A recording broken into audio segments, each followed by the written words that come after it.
Good morning, ladies and gentlemen. Welcome to the seminar on Business and Management 2021. So special Assalamualaikum warahmatullahi wabarakatuh. I am the MC for today's seminar.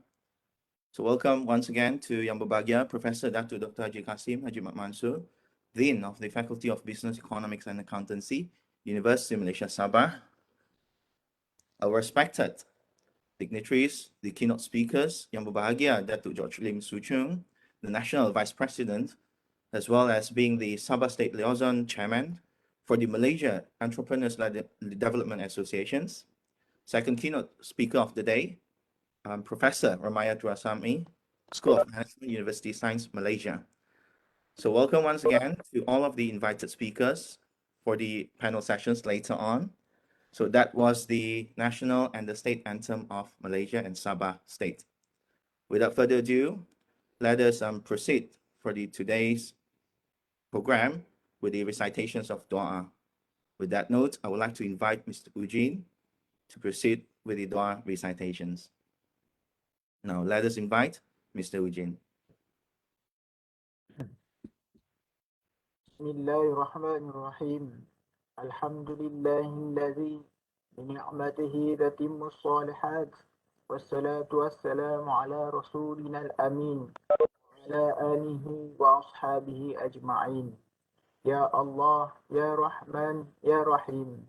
Sesungguhnya kami berhimpun pada pagi ini, menadah tangan bagi menyatakan kesyukuran di atas kurniaan-Mu yang tidak ternilai. Jadikanlah kami hamba-hamba-Mu yang sentiasa bersyukur, sama ada nikmat yang sedikit, lebih-lebih lagi nikmat yang melimpah ruah kepada kami. Ya Allah, Ya Ghani, Ya Hamid, berkatilah dan rahmatilah seminar on Business and Management 2021 pada pagi ini. Semoga program seumpama ini mampu memberi manfaat yang berguna, bukan sahaja kepada peserta, bahkan kepada masyarakat, agama, bangsa dan negara. Rabbana atina fid dunya hasanah wa fil akhirati hasanah wa qina azaban nar. Wa sallallahu ala sayyidina Muhammad wa ala alihi wa sahbihi wa sallam. Walhamdulillahi rabbil alamin. Amin ya Rabbal Alamin. Thank you, Yang Besaha, Mr. Ujin, for the recitations of Dua. Ladies and gentlemen, for your information, this is the first ever seminar on Business and Management, SBM 2021, the inaugural for the first establishment by the core courses program of the Faculty of Business, Economics and Accountancy, Universiti Malaysia Sabah.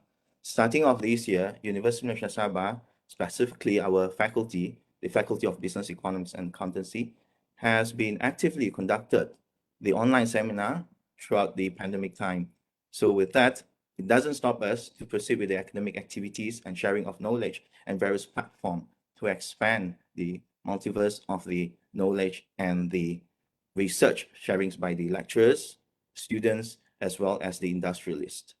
So without further ado, let us welcome Yang Berbahagia, Professor Dato Dr. Haji Kasim Haji Mat Mansur, the Dean of the Faculty of Business, Economics and Accountancy, Universiti Malaysia Sabah, for the welcoming speech. Let us welcome Yang Berbahagia, Professor Dato Dr. Haji Kasim Haji Mat Mansur. Bismillahirrahmanirrahim. Assalamualaikum warahmatullahi wabarakatuh. Salam sejahtera and very good morning. Yang berbahagia Dato George Lim Su Chung, National Vice President, Sabah State Liaison Chairman, Malaysia Entrepreneurs Development Association, our keynote speaker for today. Yang berbahagia Professor Ramayah Thurasamy, Professor School of Management, University Sains Malaysia, distinguished guests, presenters, participants, my dear colleagues, ladies and gentlemen. It is a moment of great privilege and honor for me to welcome all of you to the first seminar on Business and Management 2021. This is the first seminar formally organized by the core courses program of the faculty, and there will be more in the coming years. A grateful thank you to the organizing team for their hard work in making this event a success. Your commitment is very much appreciated. This seminar serves as a venue for industrialists, practitioners, academicians, researchers, and students to gather and exchange their knowledge and updates on the business world today, especially after the changes happened within the past 2 years. Years ago, business executives considered competencies in crisis management, enterprise agility, cost management, workforce resiliency, innovation, or cash flow management as important element to the business. After the pandemic affected worldwide business activities, the executives may tell a different tale now, perhaps adding a new competency, which is workforce safety and security. Ladies and gentlemen, leaders are expected to be more transformative and adaptive in making the organizations gain competitive advantage and benefiting from ongoing digital transformation. Tourism industry is reopening with adjustment. Restaurants industry is innovating on the menu. Banking industry with digitalization. Insurance industry could be growing. Healthcare industry is booming, as well as education is learning to adapt.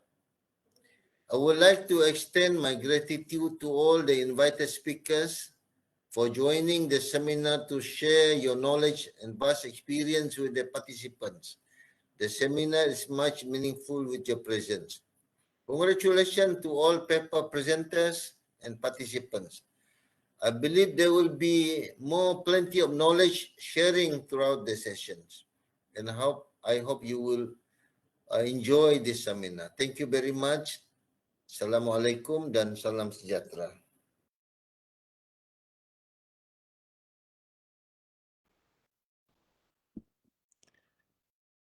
Thank you very much, Yang Berbahagia, Professor Dato Dr. Haji Kasim Haji Mat Mansur, our Dean, Faculty of Business, Economics and Accountancy, Universiti Malaysia Sabah. For your information, the seminar 2021 Seminar on Business and Management is jointly organized by the Faculty of Business, Economics and Accountancy with various parties in making this particular event a success. The advisors for the program are Professor Dato Dr. Haji Kasim Haji Mat Mansur, Dr. Rosli Asid, Deputy Dean, Research and Innovations, FPEP.UMS. Our chairpersons of the day for the seminar will be Dr. Sharon Tor Pei Sung, as well as being the core courses coordinator. The core chairpersons for this particular seminar on today will be Dr. Jakaria Dasan, being the director of the Center for Sustainable Society Engagement. So if you can see, the whole seminar is actually jointly organized by various parties and various departments within the universities in making this particular event a success. The seminar is a national seminar. First time hosted by the core program of the Faculty of Business, Economics and Accountancy, Universiti Malaysia Sabah. The purpose of the seminar is to provide a platform for the researchers and the academics, industry players, and postgraduate students to share their research outputs, valuable experiences, professional challenges, strategies, and trends that have inspired various solutions and the implications towards the achieving sustainable development in the business and management field. In line with that current pandemic, the seminar is conducted on this particular virtual platform. Businesses are facing various challenges, including those related to the crisis management, enterprise agility, cost management, workforce resiliency, and innovations, as well as the cash flow of the management. The impact has severely affected the industry, and it is felt both by local and global business alike. So with that note, we will proceed, and we have successfully invited 2 keynote speakers for the seminar today. The first speaker will be Yang Berbahagia Dato George Lim. Dato George Lim is the founder and the CEO of the GNA Group since 1999. With the vast experience of his, he has qualified as the Chartered Accountant from New Zealand back in 1994 and the Malaysian Institute of Accountants, MIA, in 1997. He obtained his licenses as a proof auditor and tax agent. He had more than 30 years experience in the audit practice with an extensive experience in business consultancy services and tax works. Back in 2013 until 2016, he has completed the Executive MBA degree at Hult International Business School in United States of America, ranked 20 business school in the world. He believes that business cannot be prosper in communities that fail. In 2016, he founded the GA Space as a platform to empower entrepreneurs through education and networking with the missions to achieve a sustainable entrepreneur community of 200,000. Dato George has been actively servicing local communities through Rotary Club International for 20 years and chartered a new Mandarin club in 2015. Dato George has been elected as National Vice President, cum Sabah State Chairman of Malaysia Entrepreneurs Development Association for the sessions of 2019 to 2022. A unique community platform has to be educate and provide the networking for entrepreneurs to grow their business. In 2019, he joined Vistage International as a business coach to lead a group of entrepreneurs, not only to outperform the competitions, but to live a balanced life. Dato George Lim is also UMS CEO at faculty appointed by the Ministry of Higher Education. So without further ado, let us invite Yang Berbahagia Dato George Lim Chung, the National Vice President, cum Sabah State Liaison Chairman, for the keynote speech of the day with the title, 7 Effective Roles of a CEO. Let us welcome Yang Berbahagia Dato George. Thank you, MC, Dato Rasari. And I will share my slide. Okay, see whether you can see or not. Can everyone see my slide?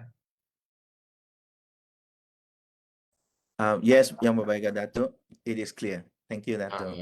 Do I need to adjust anywhere for the sound? Sound is very clear, sharp and clear, Dato. What about the video I play later on? Do I have to do anything? No.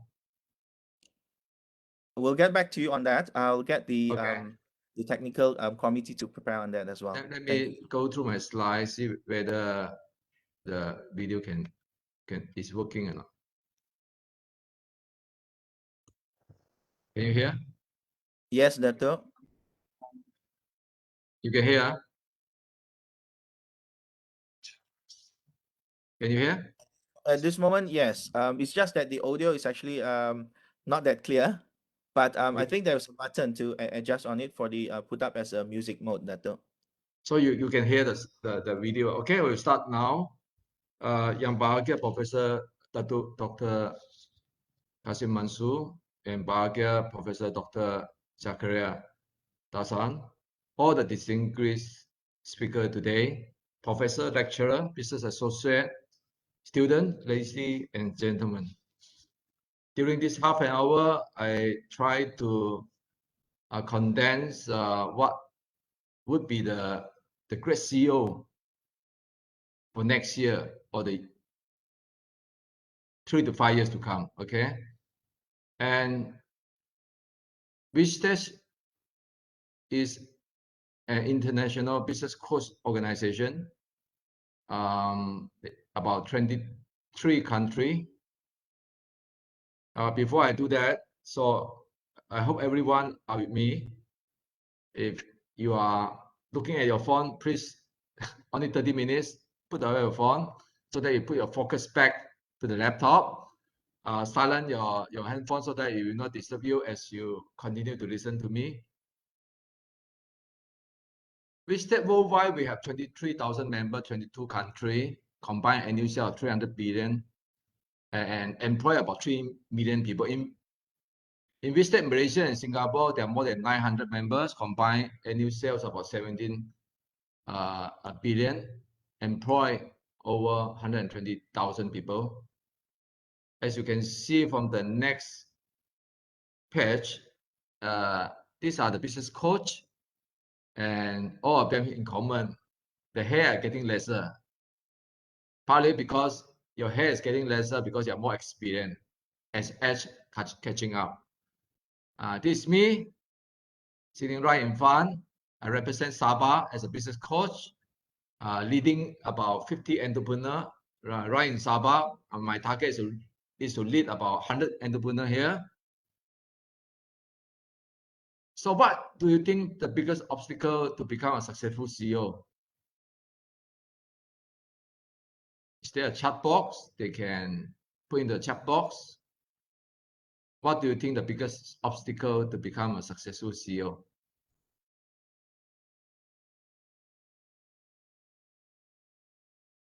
Anyone? If you have a chat box, you can type it in.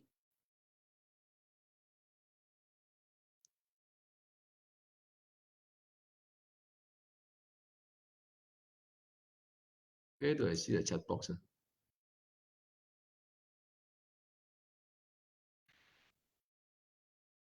So MC, anyone type anything? Maybe Dato leading. Yes, Leading, Dato.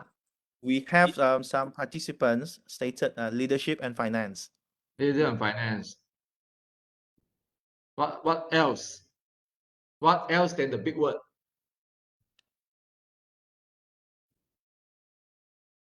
Anything else besides leadership and finance? What do you think the biggest obstacle to become a successful CEO? Engagement, strategy management, political influence. Okay. Some Managing keywords. people. Some keywords are Communication. being engagement, strategic Yeah, I saw management. that. Okay, Dato. Yeah. Yes. Human Thank you very much. management. Yeah, human is the biggest challenge for CEO to manage. What else do we have anymore? Time. So who want to be a CEO? Who want to give up as a CEO? There's so much problem. Okay. Now this is why CEO get fired. They are unable to manage change. Right now, during the 2 years, many CEO get fired, right? The changes are so intense, so uncertain. The virus keep coming back. The third lockdown, the fourth lockdown is going to come in. We are not sure. So difficult for them to make any decision. The supply chain disruption, the cost of material going up, so difficult managing. And then as they manage the change, their customer also want cheaper price, want affordable thing. You see, how do I do affordable housing, for example, and the cost of material have gone up, and among us, there are human maybe don't want to work, less productive, don't want to stay OT. So during this time we scared they are leaving, so we are very tolerant for the low performer, correct or not? So some are denying we are okay, we are perfect, but the financial figure come out is otherwise. Some are too much talk, not enough action. This is very common for CEO to get fired. What do you think of this picture as a CEO? Maybe after they get fired, what happened to them? So every CEO have this challenge. Even it could be the why channel could have this challenge. They always feel lonely at the top. Right? This is where the blind spot will come. This is where something they need support. They need a team together to navigate through this crisis. I just show you a short video. I make it for the Sabah CEO.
So today's agenda, we're going to talk about the 7 law of highly effective CEO. And after that, I will ask you to rate yourself. Where are you? Which one are your strongest? Which of the law you need to improve? And develop a contact with yourself to become a more effective CEO. One of the first law as a highly effective CEO is integrity. And almost 50% of those concerned, the business leader lack of integrity. In other words, lack of trust. Trust equal to C plus R plus I divided by S. The less S you have, the better your trust building. So what is not C? C is about credibility. Do you have the knowledge and skill or not to deliver the job you're asked to do? R about reliability. Do you promise what you promise? Do you walk your talk or not? What is I? Do we have a relationship or not? Do I know you as a person or not? Not like a businessman, as a person, as a human. You know, sometimes trust doesn't mean the person are very good at what they are doing, but as a human, there might be some weakness of a person. So the intimacy come in. So when a person drunk, they like to tell a lot of things, you know. That's where the real self come in. So that's why businessmen always bring them to a drink so that they know who they are. Okay. So drink could be Coca-Cola and make them relax, you know. Then the intimacy will come. So S is something we need to avoid if possible. It's about self-interest. When we bring our discussion on the table in the negotiation process, are you always on your self agenda, or are you letting me win? So these are the formula when CEO want to build trust. So how do you select a leader? Do you select a leader based on trust or based on performance? Let's watch this next video.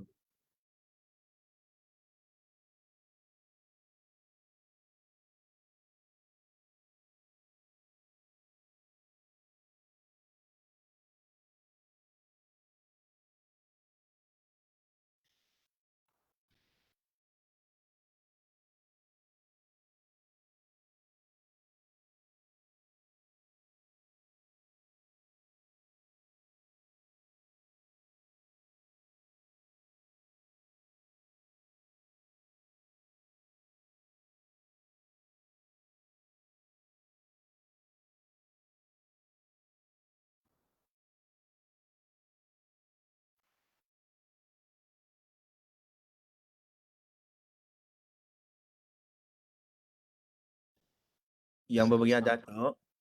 Is there a sound session? No, I think we need to replay the video and to put on the music mode for the video sharing.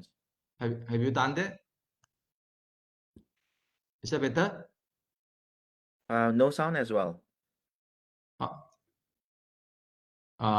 Maybe I should. Let me see. All right, Dato. Thank you, Dato. Just take your time. The video, the audio.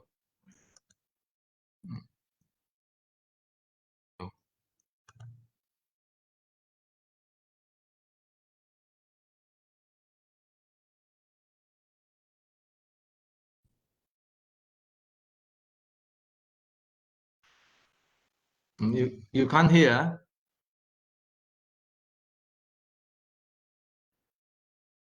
Cannot, Dato. Sorry. Amen. Good morning, Dato. I will try. If I will try again. assist. Can you hear? Dato, when you share the video, when you click on the share button, there is a share content appear on your screen on the right top. Okay, on the top right. On the top right, there is automatically optimized, right? Yeah. You click the automatically optimize and select the last one, optimize for motion and video, and then you try share.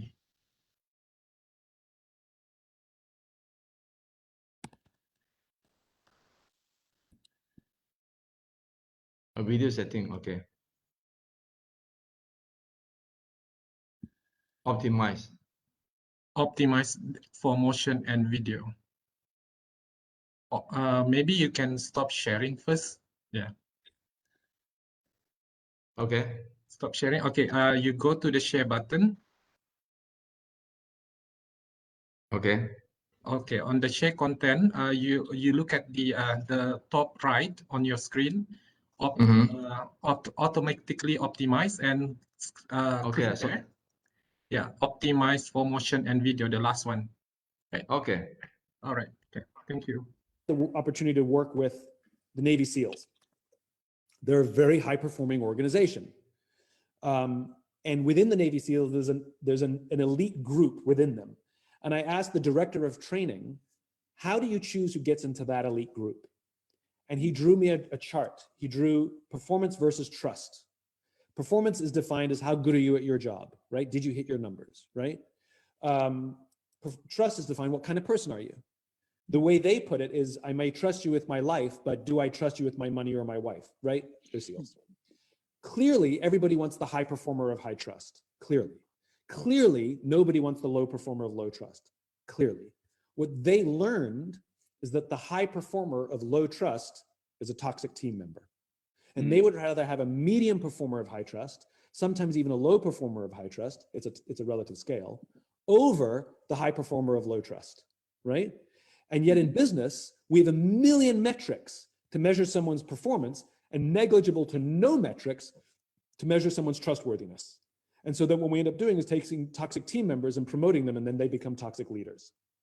And if one of the highest performing organizations on the planet would rather have a medium performer of high trust, then why are we different? And I think we, as in business, have over-indexed on numbers over character, performance over behavior, and individual performance over group reward, to the point where we've filled our companies with people who are very good at achieving for themselves, that offer no loyalty to the company. If they offered more money, they take it, they go somewhere else. And sometimes not even any loyalty to the people they work with. We may like them, we may get along with them, they may be fun, but do we trust them? That's an entirely different conversation. And I think we need to do a better job in business of rebalancing the equation. And by the way, unbelievably. So when it comes to trust, it's more important than performance. So a high performer, low trust become a very toxic member. We're looking at how to balance. So trust comes first, then performance can be improved over time. Okay. So the next role we are looking at, every CEO need to be a strategist. To be a strategist, they need to know where are they going in the next 3 to 5 years. What are the vision and purpose? And is your team member know about where are you going or not? So are you sharing with them what are the forces that you need to go this way? And what are the KPI for you to measure your success, your control? And what are the team KPI and role? And what is in it for them if they achieve the KPI? So Mount Everest is tough, is lonely, cannot be achieved without a team. So most of the Mount Everest would have not only a guide, but also a team to go up the mountain with them. So looking at the vision on the top, I think it's less of one I, VISION, is to able to persist to the next 5, 10 years. The core value stand out very important to them. And the next is a behind. What is a behind? It's about big, hairy, audacious goal. So with the big goal and the value they need to preserve and the vision they want to achieve, then only come first year, where is the destination, and third year and the 5th year. This is where the CEO as a strategist, you need to tell the team where are you heading, how do you reach up on top, what are the value you're preserving, and then what are the big goals you want to achieve over the next 5, 10, 20, and 30 years.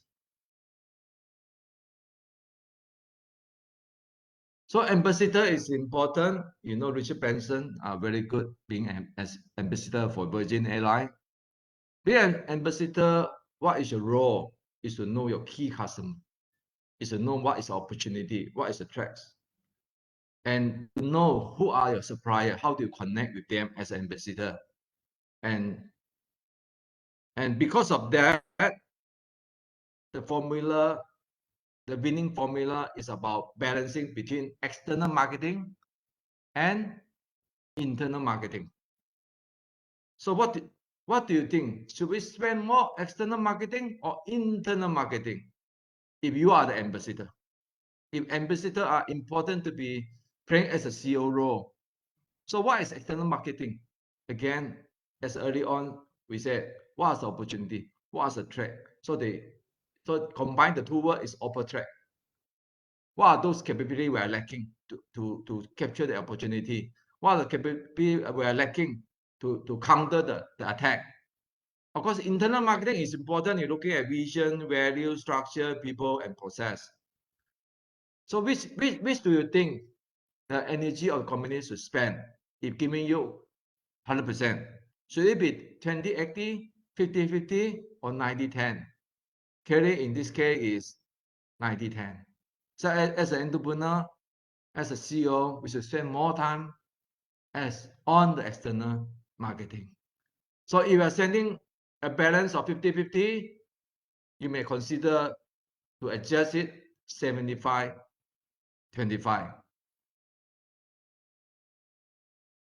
So the fourth role as an innovator,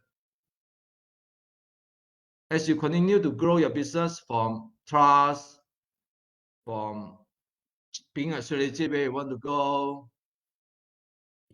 you know the opportunity as an ambassador.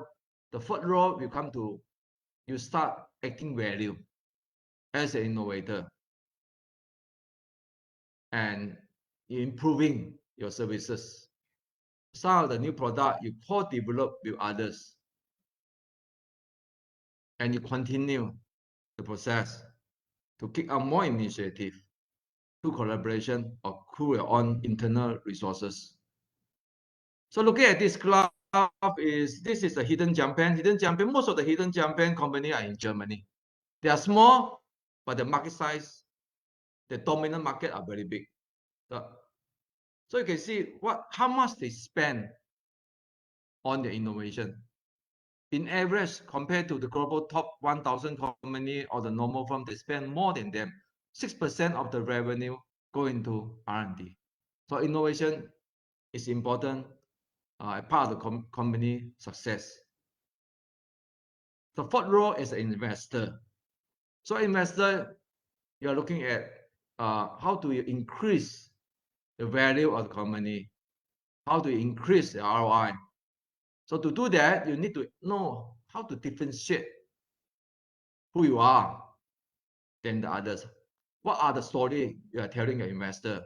Why should they invest in you with this high value? Grab listed in Nasdaq for 40 billion. What are those differentiated capability they have than the competitor? Which market they are dominant? So to differentiate, you need to align cost and resources to achieve it, and prepare and ready for growth. So this is some of the things we should consider as a role and investor, is that where are we heading? If you are in the rubber industry, rubber graph industry, what are those factors affecting your business in the graph industry? It could be crude oil price, latex, US dollar, automation. What are the critical success factors in the industry? It could be consider quality, on-time delivery, and how to differentiate you player A, player B, player C. That's how you differentiate. So once you are weak in certain area, what are the things, what are the resources you need to readjust to invest so that you are differentiate from the other player. So this is some of the explanation to as early on we're talking about your differentiated capability. The sixth role is as a student. Are you sharpening your saw? Or are you depend on the professor to sharpen the saw for you? Which one? How do you think out of the box rather than boxing? Do we have, is any one of you have a personal coach?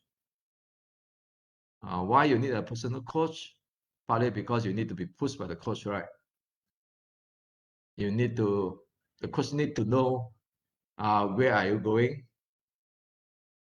so that he can remind you again and again and have you accountable things you have not done. How many books you read per month? How much? Most of professors, I think they read more books, but for business people, they don't have time to read. So it's important for them to keep up to date to the book they are reading.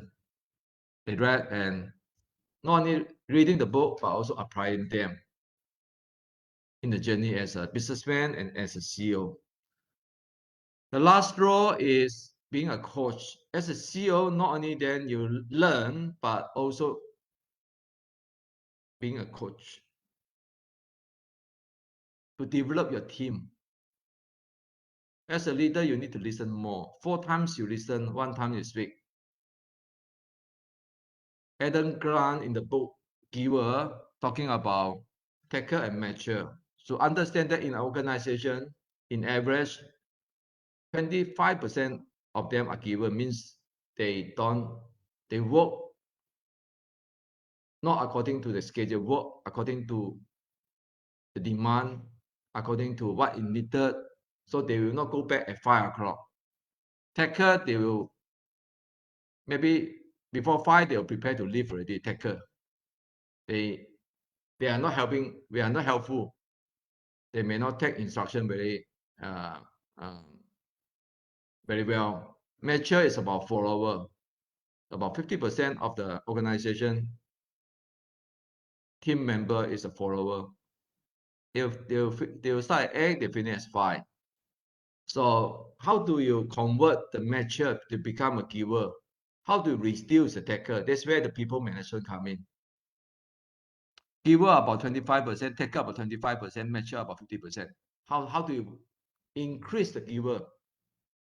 How to raise up the performance of the team member? So if we have an external coach, if they are being coached, if the team are being coached, their ROI, the performance, likely to be higher, 5 to 8 times. So organization today or in the future, should they focus on people or on profit? What do you think? People or profit? As we go back to early slide, they are talking about ambassador. Ambassador always looking at external marketing. So people are internal marketing. Okay. So how do you balance between the two? External means you try to connect, you try to capture opportunity, but internally also important. That's why the 20% come in, 80% outside, 20% inside. But then how do you manage 20% that with limited time and resources you have? How do you manage the people?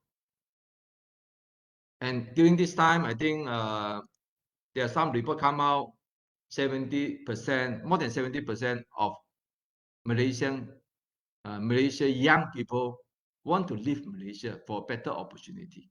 So this is our challenge to keep them. What are we missing out as a CEO, as a businessman, to keep our people, to keep our talent in Malaysia? Let's watch the next video. Big mistake in the late 1970s in business, which is we embraced the theories of Milton Friedman. Milton Friedman was the economist who said that the responsibility of business is to maximize profit within the bounds of the law, right? That the entire shareholder value, that's all he talked about. The entire purpose of business was simply to make money. And forget about ethics, right? And that was embraced by business people at the time. And it was the basis of a lot of new theories of business. So for example, shareholder supremacy was not a thing. This Milton Friedman's thinking became the basis of shareholder supremacy that became popularized and normalized during the 80s and 90s. The use of mass layoffs to balance the books on a regular basis did not exist in the United States prior to the 1980s. It was It was popularized. sort of the Al Dunlap chainsaw Al Right. era, right? Or Neutron Jack. Neutron Jack. Yeah. We idolized Jack Welch. And he had all these terrible theories like rank and yank, where you organize your employees based on performance and you promote the top 10% and fire the bottom 10%. What are you thinking, right? Way to create an environment in which people stab each other in the back because they're literally their job. So not easy to be CEO. Especially SME, profit driven are very important. They keep the minimum number of people. As in Malaysia, also we miss out the talent on the middle management, so we have a very low value value that we created. So because we depend a lot on the foreign labor, what if the automation come? Do we put profit before people or not? So are we compromise on the people? And the next is not only that. What are the purpose?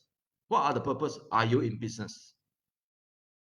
You have to also preach to them about when you join this organization, your purpose and my purpose, whether they align together. Capitalization evolving. The right is the big corporate, the conscious capitalization, the triple bottom line, the next generation value, and meritocracy. All this will be in the young generation, but whether you like it or not, we have to be environmental conscious, sustainability conscious, and we have to promote people based on merit. Based on nowadays, performance is just not based on knowledge and skill, but also can they trust you or not? Can I trust you or not? What are those areas of trust criteria that we need to set up to measure? So all these are evolving the future of leadership. Okay, and that's the end of the 7 role. And what are those areas you need to improve as a CEO? Which are areas? A person of integrity, a person of trust, being a strategist, being an ambassador, spending more time on external marketing, being an innovator, spending more time on creating new value and services to your customer, being an investor, able to invest in areas that differentiate from your competitor, being a student, continue to learn, continue to bring down your ego. Yeah, so much we don't know, and telling people you don't have an answer is okay. Being a student, the student mindset. Being a coach is to have more listening, create more safe space for them to talk to you, and enable them to understand, to align the purpose and the company value and purpose. And which are the area as a CEO, as a businessman, you are excellent, and which are the area you would like to improve. If you want to improve as an ambassador, scoring from 3 to 7, you may need to identify what are the largest customers you need to visit them, and when you're going to do it, and who going to make the appointment for you. So Vista's mission is to increase the effectiveness, enhance the life of the CEO, and those are the Vista member that grow in average will be two times. Most of the CEO we're looking at want to be a better strategic thinker, want to be a better leader, able to empower people, trust the people, and better listener. and want to have a more balanced life, help the people accountable, work-life balance, and better time management. Very common issue. And those who like the today presentation, would like to explore more, you can WhatsApp to my number 019-851-2108. We can schedule a one-to-one. Say a one-to-one, 1 hour, see how we could, through Vistage, what is Vistage can help you to become a highly effective CEO. Worldwide, we have 22,000 members. In Malaysia, we have about 900 members. And about 20% of the members are public listed company. And we have about 50 members in Sabah. We are looking to build this member up so that your journey as a CEO no longer alone. Yeah, we are a group of them who want to scale higher in their business. So if we don't allow Q&A, no Q&A, right? So I thank you once again for inviting me for this 30 minutes talk. I wish I have invite me more. I have more to share to the community. Thank you so much once again.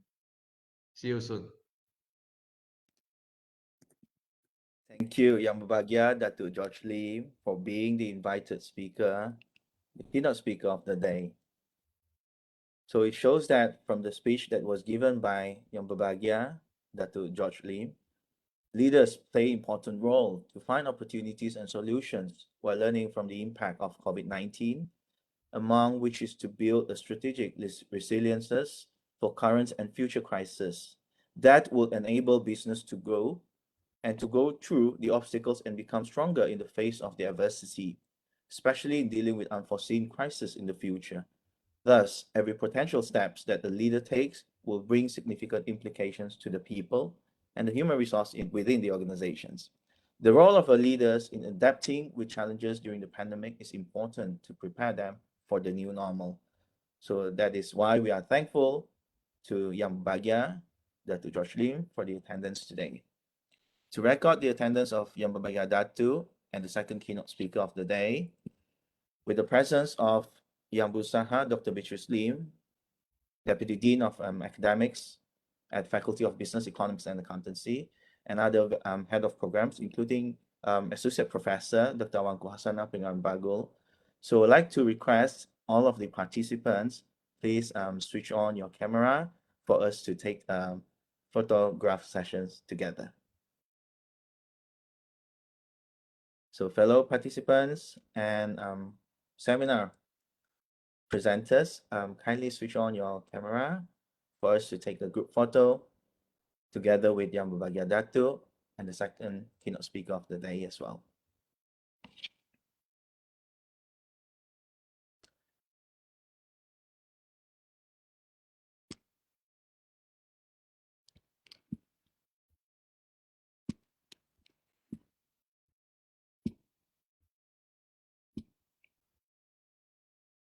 Right, I would like to request the assistance of Yang Berusaha Dr. Burhan, the technical committee, to help us to take a group photo with the sessions today. On my count, 3, 2, 1. One more time.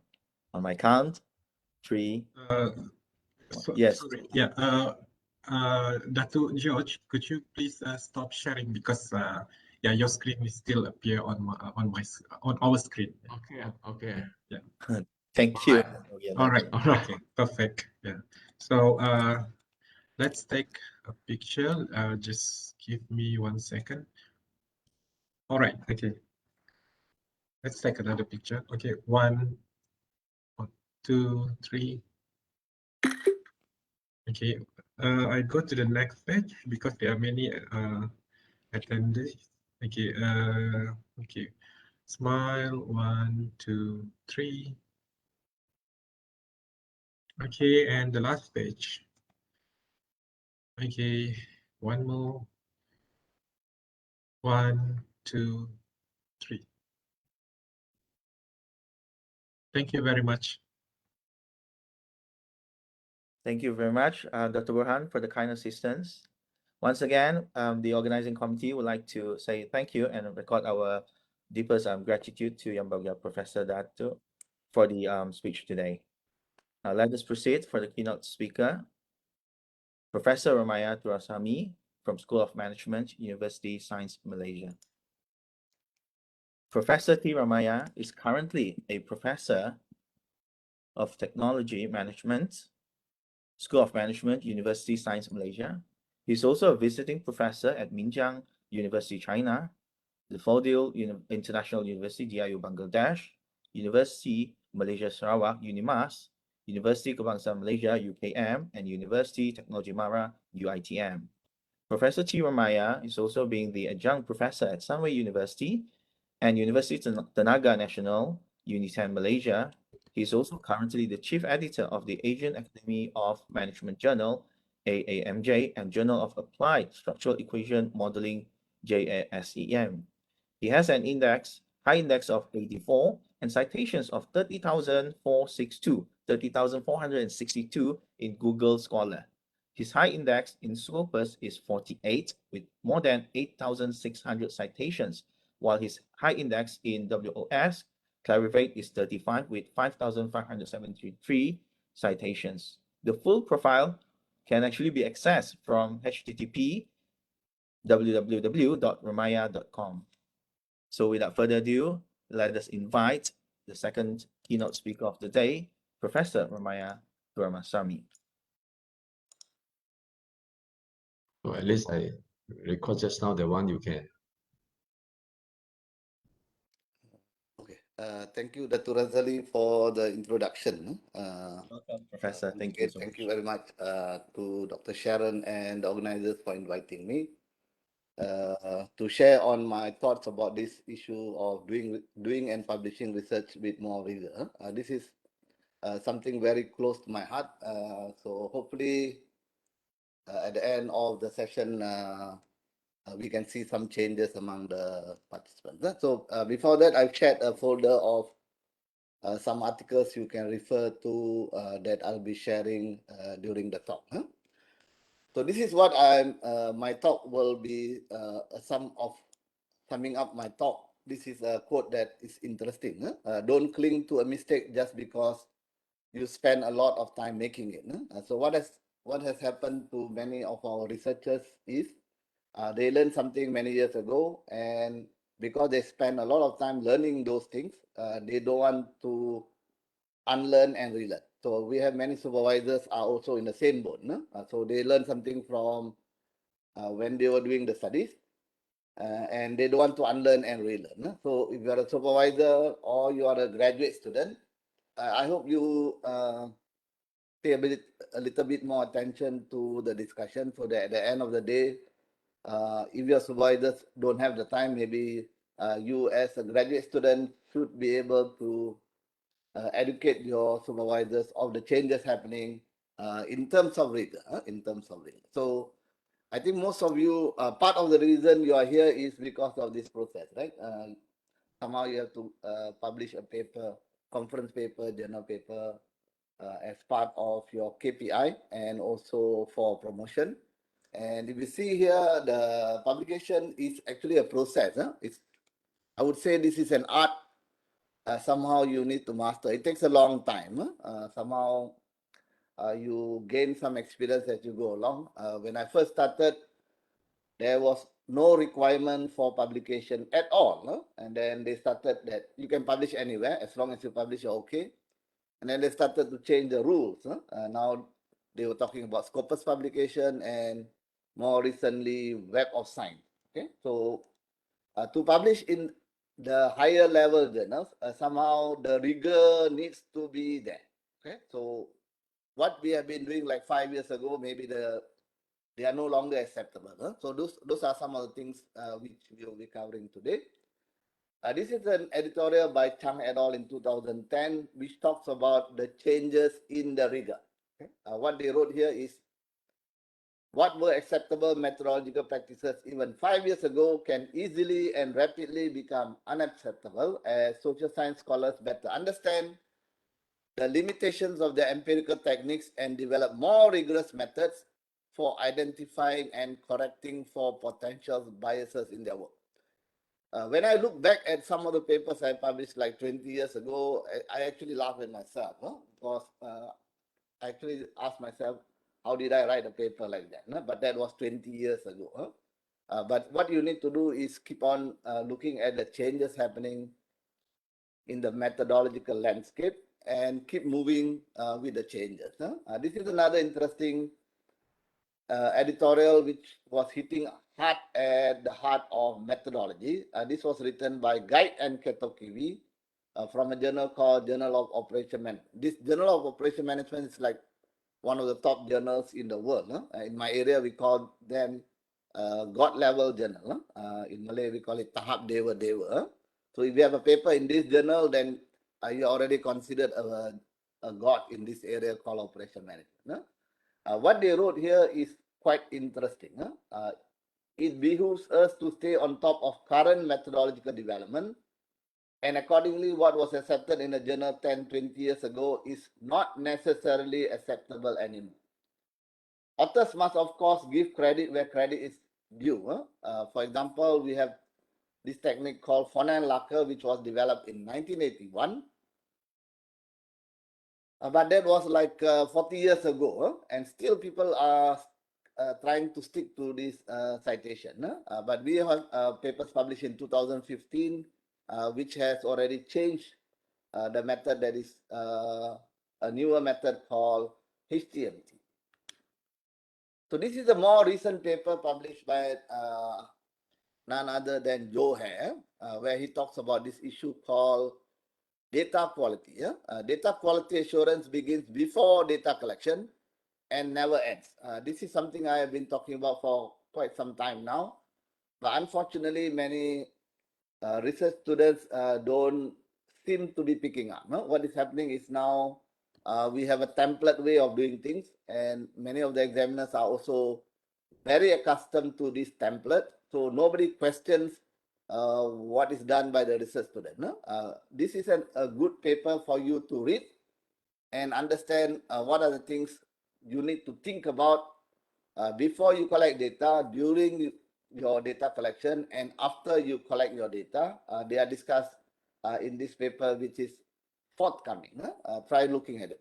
All these papers are already in the folder that I shared with you, so you don't have to go far to look for the paper. So since my area of research is quantitative, my focus will be on how in quantitative, one of the most important part of your study design is the data collection and also measurement. So those are the two areas I will focus on. And if we have time towards the end of the session, we will look at an issue which is emerging. But currently, we will look at this issue called how do you model, measure the variables you have in a quantitative research model, and what are the issues you will face when you move to publishing your research. Okay? And I will also share with you some of the feedbacks we got from journal submissions which are more current, okay? So that you can see what I mean. So let's say we have a model here with job satisfaction and organizational commitment. So most of the time when I present a model like this, I used to ask a question. Can we actually analyze, can we test this model? And most of the time the answer comes back is yes. But when you have a model like this, you will not be able to test the model yet. In quantitative research, when we develop a model, we call them at the theoretical level. At the theoretical level, we have these two concepts in our mind, which is job satisfaction and organizational commitment, which are very abstract concepts. So somehow you must bring them to the empirical level. What is meant by empirical level is how do you measure job satisfaction? How do you measure organizational commitment? This is where there are some challenges. This is where the understanding of the two planes in research, the theoretical plane and the empirical plane. Somehow many quantitative researchers don't understand the difference. The theoretical plane is where you have construct A leading to construct B. This is where you develop your models in chapter number 2, saying that we have this relationship. Okay, so that is actually driven by a theory. And what you do is in chapter 3, you will say, I collected data for construct A using this instrument, and I collected data for construct B using this instrument. So when you bring from the theoretical level to the empirical level, this is where we have a gap. This gap is called validity and reliability. Okay, that is why when you are doing research using primary data, most of the time the concern is on an issue called validity reliability. Okay? That is where we have now more sophisticated techniques like confirmatory factor analysis that can help you. So once you bring the theoretical level to the empirical level, then only you can analyze your model. At the theoretical level, you cannot analyze that. Okay, you cannot analyze that. So this is what we call as empirical level. So we are saying now, job satisfaction has 3 items. Organizational commitment has 3 items. This is where we bring them to the next level called the empirical level. Okay. So for models in quantitative research, these are some of the variables many researchers use: independent, dependent, mediating, moderating, control variables. Some of these variables will create a lot of problems in terms of study design that if we have time, we will cover towards the end. The general model many people will have is independent, dependent. Okay, so what we will talk about next is when we collect data for a model like this, we will divide the measurement in the analysis into 2 parts, which is the measurement model and the structural model. The measurement model will look at the items, whether the items you have listed here, they're actually measuring the construct that you have in your mind. Okay, that's what we call as a measurement. And the second part, we will look at the relationship between the construct and the construct. Okay, so that's so at the measurement model level, these are some of the issues I find quite disturbing.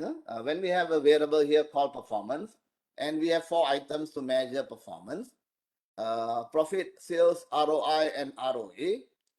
And we get a loading here 0.322, 0.217, 0.893, and 0.945. I usually present them in my statistical analysis classes and ask the respondents, what will you do in this situation? And the reply will be automatic. No? Delete 0.322, delete 0.217. Okay? That's the automatic reply because many research students have been trained well by the instructor. You have been brainwashed, saying that if the value is greater than 0.5, you delete, you keep, less than 0.5, you delete. But what happened to the logic? Now, who is the researcher? The software or you? What somehow the number is blinking at you, saying to you, delete me, delete me. That's not true. That's not true. Let me tell you a different kind of story. Okay, what the software is telling you is these 2 items are correlated. These 2 items are correlated. All 4 items don't go together. That's all the software is trying to tell you. It is not telling you to delete. So as a researcher, you may now opt to do this. You separate them into 2 variables because they're multidimensional. Now you see the loading changes totally. So you don't have to actually delete. So if you have deleted at this stage, and there are many PhD students who have passed by deleting these items, where is the logic? Because you cannot measure performance without profit and sales. So somehow the logic has been lost in the numbers, which is not a good thing. So we can also opt to do this. This is where we have, you have to understand measurement. Okay, measurement. So in measurement for a long time, we have been using this measurement called a reflective measurement, where the construct score influences the item. So this item 1, item 2, item 3, they are actually interchangeable. But more currently, we have another measurement, which is called the formative measurement, where the construct score is actually 0. These 3 indicators are forming the construct. So this kind of measurement is already there in the literature. It is for you to explore and use them wisely. Okay, so I have been using this also for a long time. But more currently, you see many of the literature is also looking at this. So these are some examples you can look at. For reflective measurement, the items are interchangeable, so you can delete any of the item. But for formative items, the items are not interchangeable. So for formative measurement, also we have some debate. So you can try reading this paper by Boland in 2011. There are two schools of thought for formative measurement. One is saying you cannot delete any item. That's the first one, which is called composite formative. And the second one, a group of people who say the items may be correlated, so they are interchangeable and they can be deleted. So there are also some debate ongoing about items even in formative. So for those who are planning to do formative measurement, you can look at this literature by Hare et al. In 2014, which says that the same variable satisfaction on the left and the right. On the left is reflective measurement, on the right is a formative measurement. So we can model the same variable reflectively or formatively. This is where some discretion and logic is needed. Okay, is needed. No? Okay. How serious is this problem of measurement? This is a paper published by Jarvis in 2003, where he looked at 1,461 papers that has done the model reflective or formative. These are the correct ones. This is the one done in the papers. These are the correct ones. So we see type 1 and type 2 errors taken together.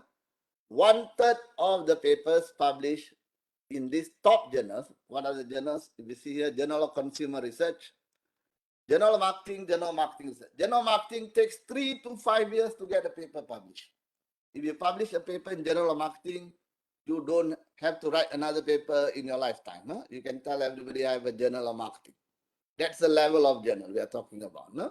1/3 of the papers published in those journals were wrongly modeled. Gone are the times when you said your measurement comes from author A, they are reflective, I will also do reflective. Now the reviewers don't buy the idea of citation alone. You need to argue whether the items are supposed to work reflectively or formatively. So start looking at the literature, the more recent one, and decide whether your measurements are reflective or formative. So for those who plan to do formative measurement, one of the requirements for validation is this requirement called redundancy analysis. Hare et al. 2014 and 2017, they have introduced a method called a global item, that you need to collect as part of your instrument. So we want to measure a variable called manufacturing performance. We will collect an item called global item, which is overall how good is your manufacturing performance. And this correlation between the formative measurement and the reflective measurement should be 0.7 and above. Previously, it was that number, but more recent literature saying as long as these two constructs are correlated significantly, then you have redundancy. Okay, that's the basic idea of this measurement called redundancy. So the suggestion for measurement is understand your measurements well. Do not do reverse engineering. This is where we have papers published by Herman Aguinis talking about hacking and hacking. Okay, what is meant by hacking is you torture the data until the data confesses. Hacking is you hypothesize after the result is known. What it says is you start with 10 independent variables, 1 dependent variable, and you find only 5 variables which are significant. You redraw the model saying that my model is 5 independent and 1 dependent. You don't talk about the other 5 independent variables which were not significant. That is also not a good practice, not good practice. No? Okay, the second issue with measurement is this called unidimensional and multidimensional measurement. This is also getting into the literature, but somehow many researchers don't have a a good idea of what is happening. So we want to measure a variable called sharing, knowledge sharing, with 8 items or indicators. So when we draw them like this, the software understands you have a unidimensional measure. So we can also measure the same variable called knowledge sharing with 2 dimensions, implicit and explicit. We can also measure the same variable called knowledge sharing with 4 dimensions. So the choice is yours. You want to do unidimensional or multidimensional? You can decide, and you still have 1 variable. In this model, we have 1 variable called knowledge sharing. Here also, we have 1 variable called knowledge sharing with 2 dimensions. Finally, we have 1 variable called knowledge sharing with 4 dimensions. The only problem starts when you model them in your analysis. This is what happened with 3 PhD theses that I examined. I don't get to examine too many PhD theses in Malaysia because many institutions invite me to do data analysis workshop, but they try to keep me away from examining their students. Somehow that is happening. So here we have the variable called knowledge sharing, which has 4 dimensions. But if you force them into 1, what will happen is many of the items will show low loading. So what will happen is you start deleting all the low loading. You may end up deleting more than half the item, which is actually an issue. I've examined 3 PhD students. All of them ended up with a major correction for this issue alone. So I find this quite strange. What you need to draw in the software is like this. You have a variable called knowledge sharing, and you have 4 dimensions. When you draw them like this, the software understands the measurement differently. Okay? So you cannot blame the software. So when you draw them like this, you saw many items with low loading. But when you draw them like this, you see all the loadings are very good. So you don't have to delete any item in the second model. So this is where some of the challenges with drawing in the software is encountered. So what is the suggestion for second order models? These are things suggested in the literature. Use 2-stage design, report the validity and reliability of the first order and the second order. Redundancy analysis is required for type 2, and clearly explain the method used in your section 3, your chapter 3 called methodology. Okay, methodology. So those are some of the suggestions. Okay, next, we will look at a data source. This is also a problem that I've seen from the time I started until today. Many people are still doing what we call as a single source data, but we have multiple source data, multi-level data, and also different longitudinal data collection. Okay, here we have, we want to study the personality and performance of the employee. We collect data from the employee about their personality. We also collect data about performance from the employee. Okay, so this side is survey, this side is survey, employee, we call them same source, same method. This is the predominant method of data collection in many institutions in Malaysia. Okay, also many parts of the world. The second way, the same model, we can collect data. Instead of collecting data from employee, this side, the performance is actually assessed from the supervisor. The supervisor answers this part. So now we have same source, same method, but we have multiple source. Source of data comes from different person. The third way of collecting data is when you have multiple source, different method. Okay, your personality is answered by a survey. Performance is through annual evaluation. Okay. Here the personality is from the employee and the annual evaluation is from the company. These are ways you can collect the data, but unfortunately, we are all doing data collection using this method, which is your independent variable, mediator variable, dependent variable, control variable, all comes from the same questionnaire. This is where we call them single source bias. Okay, single source bias. Okay. The other method you can collect your data is like this. we have two levels, organizational level and individual level. Most of the time, what you will do is instead of measuring them like this, you will take this variable and put them here. The employee will answer high performance work system. They will answer employee well-being. They will answer job involvement. This is what we have been doing for a long time. That's what we call as single level and single source. But we can also do like this. This is an example of multi-level, where the high performance work system is answered by the manager from 50 companies. If you see the N is 50 here, the individual level is answered by 451 employees. Okay, so we have different numbers here. So we will have a problem with the software that you're currently using, like SPSS, AMOS, PLS, and so on. You need other software like hierarchical linear modeling or multi-level windows.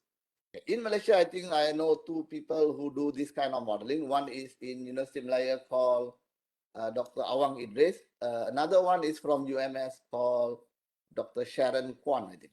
Both of them were trained by the same supervisor called Maureen Dolan from Australia. So these are also ways of collecting data. So for those who have single source data, we need to address the issue of single source bias. Okay, next is this called time lag when you collect your data. Okay, when we have a model like this, we usually collect data about respectful leadership, perspective taking, empathic concern, and knowledge sharing in one questionnaire from the same respondent. Okay, when we do that, we call them single source. Okay, here what they have done is they have collected data using 3 waves. 1 week lag between time 1 and time 2. So here they collect today. 1 week later, you collect these 2 data. And another week later, you collect this data. So you have 1 week after. And if you see, they started with 4,387 questionnaires. 12.5% only came back. Okay? Response rate is very low, right? Okay, time 1, and then when we go to time 2, there's 30% dropout. So from 436, it became 330. In the third stage, there's another 16.7% dropout. So N becomes 275. What I see now is there are some papers I review at some of the top journals. Papers coming from some developing countries, they claim they do 3-wave data collection and the response rate is 90%. That's nearly impossible. Okay, that's nearly impossible. The same person must be answering time 1, time 2, and time 3. Not an easy task. So the dropout will be high. This is somehow about 50 to 60% response rate only, not 90%. Not 90%. So for those who are planning, who have single source data, try using multiple sources of data, and also try collecting data with a time lag. Your independent variable collected today, your dependent variable may be collected 1 week later. Those are some suggestions for those who have that kind of data. So for those who have single source data, these are some of the things you need to think about. Since you have single source data, there's a problem called single source bias. Independent variable you answer, dependent variable you answer. So that somehow there will be correlation. So when you submit to good journals, one of the questions they will ask is, you have single source bias. How do you address that? Okay. So this is a comment from, okay. This is a comment from an editor of a journal called Journal of International Management. One of our alumni DBA students submitted a paper, and then after 1 year, he got revised and resubmit. So he revised and submitted. The editor started to read the paper after 1 year, and he decided to reject the paper. And this was the comment. My careful review leads me to believe that this manuscript does not meet JIM's publication threshold, as your data probably suffer from common method self-informant bias, because both dependent variables and independent variables were responded to by the same respondent. As you may know, This is now considered a serious flaw in management research, if not in marketing research. You need to collect or develop more objective measures of the dependent variable in your study design for external validation, or satisfactorily justify that the self-informant bias in the use of subjective measures was minimal or non-existent. These are some of the comments I'm getting, and these are some of the remedies you can do. Procedural remedy or statistical remedy. One of the procedural remedy that is suggested now is called the marker variable technique. Okay, what you need to do is, this is the model you want to test, job satisfaction against organizational commitment. This is what you want to test, and you get an R squared 30%. So you want to show that this R square is not biased. So what you need to do is, in your questionnaire design, you can add any of these marker variable. What is a marker variable? Is a variable theoretically unrelated to any variables in a model. So when you run your analysis, you control for the effect. So you point the marker variable to the dependent variable, and what you want to see is whether the R square changes. Okay, the R square changes. So here, when we talk about common method variance, so let me show you how it works. So we have two terms used in the literature, so at least we will understand this better. What is meant by common method variance is, this is the relationship in the population. You get the R square of 0.2. This is a true relationship in the population. When you collect your data from the sample, independent variable answered by the same person, dependent variable answered by the same person, you get an R square of 60%. Okay, 60%. If you see this is a true relationship, 20%, but from the sample, you get 60%. This is what is meant by common method variance. The inflation in the variance because of the data source. Independent variable answered by the same person and dependent variable answered by the same person. We have another term called common method bias. What is meant by common method bias is like this. This is a true relationship in the population. The relationship between job satisfaction and organizational commitment is 0.25. This is a beta value. But when you collect your data from the sample, you get a beta value of 0.5. This is twice higher than your true relationship. This is what is called common method bias. First one is common method variance. The other one is the common method bias. The bias in the observed relationship compared to the true relationship. Those are the two terms many research candidates don't begin to understand. So they have difficulty visualizing that. So hopefully you have a better understanding of the two terms, common method bias and common method variance. So these are some of the marker variables that has been used in the literature. You can look at the folder that I shared, they are already there. Okay.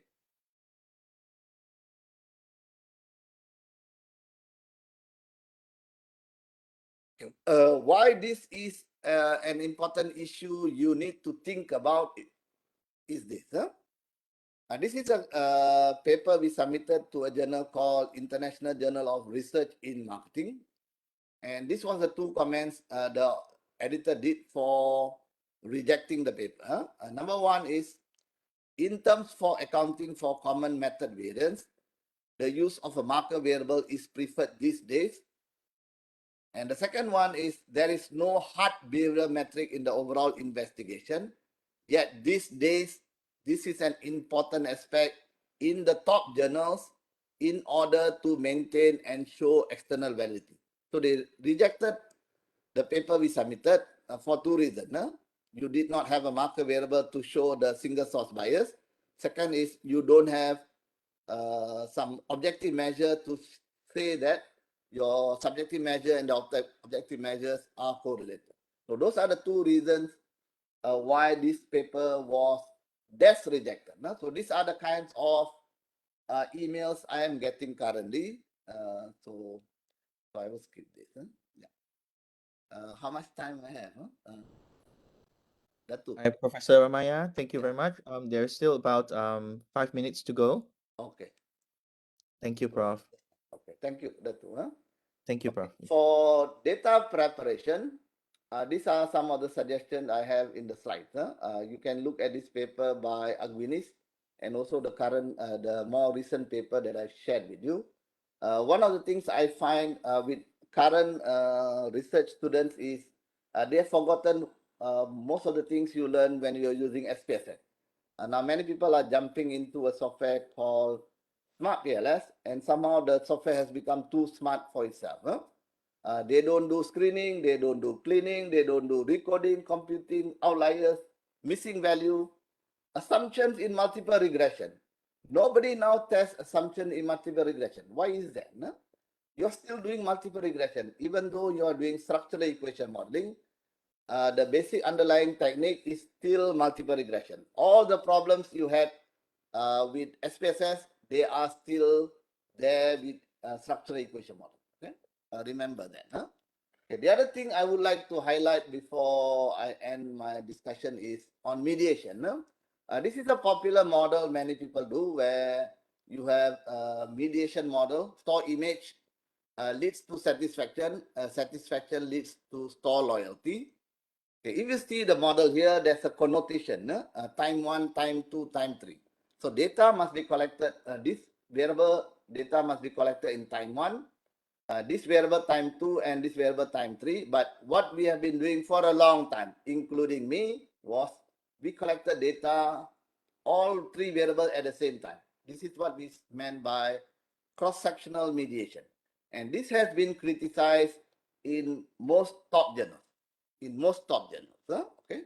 So what is meant by cross-sectional is you collect data all at time 1, independent variable, mediator variable, dependent variable. But longitudinal design is some of your data is collected at time 1, independent variable. Your mediator variable is collected at time 2, and your dependent variable is collected at time 3. Okay. Those are some of the things you can do. Okay, this is a more recent paper we submitted July 2021. One of my PhD students submitted a paper to this journal called Human Performance.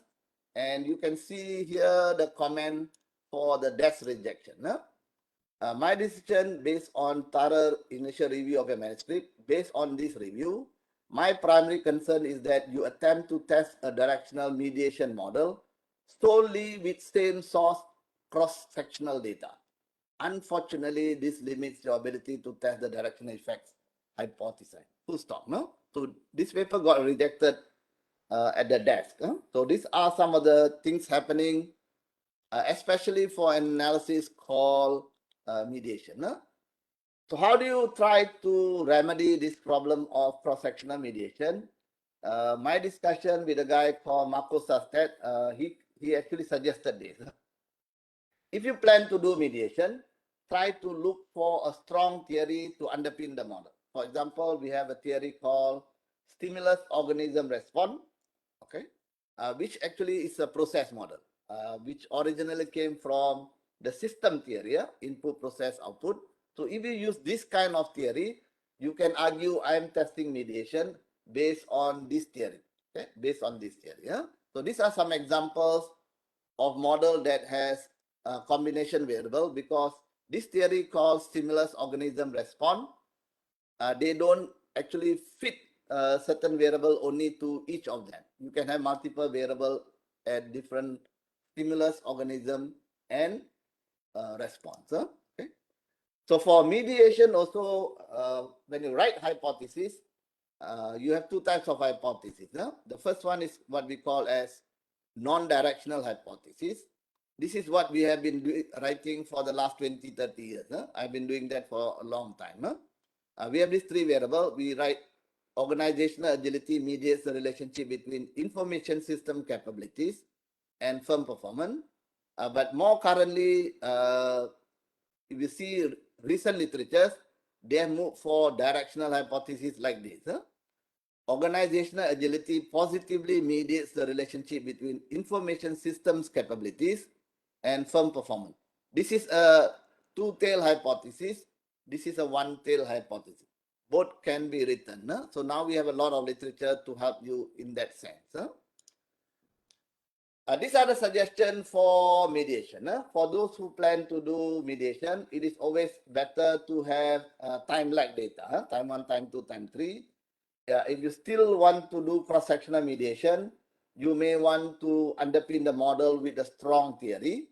And try reading this paper by Spector in 2019, which talks about how to optimize the use of cross-sectional mediation. Okay, so those are some of the things I would like to share at the moment, since we have limitation in terms of time. Okay, yeah. Any questions? Yeah, thank you, Dato. Thank you very much, Professor Ramayah, for such insightful presentations on the topics doing and publishing research with more rigor, some recommendations.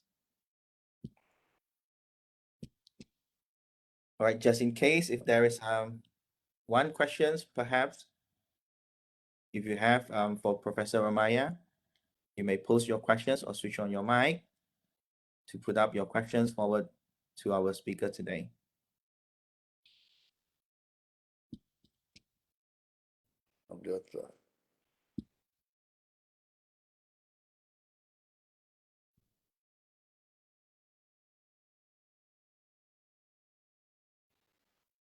So thank you very much, Professor Ramayah. Due to the time limitations, and we are still having the second sessions of the day, we really put up our gratitude and express our sincere thank you to Professor Ramayah for the wonderful and insightful presentation just now. Once again, the title was actually on the doing and publishing research with more rigor, some recommendations. The term rigor has been widely used in research literature and research design. A simple Google search, for instance, consisting of rigor or rigor produced of more than 1 million records. So the presentations by yang berbahagia Professor Ramayah just now shown that there is a way to establish trust and confidence in the findings of a research that allows the researchers to establish consistency in the methods that are being used over time. It provides an accurate representation of the population studied. So that will be the specific best practice methods that has been shared by Professor Ramayah for the presentations today. So we'd like to announce to have the sharings of a corporate video of the Faculty of Business Economics and Accountancy to be played for review before we proceed for the next session. So let us enjoy the corporate video of Universiti Malaysia Sabah.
Thank you very much, Dr. Burhan and team members, for the presentations of the video.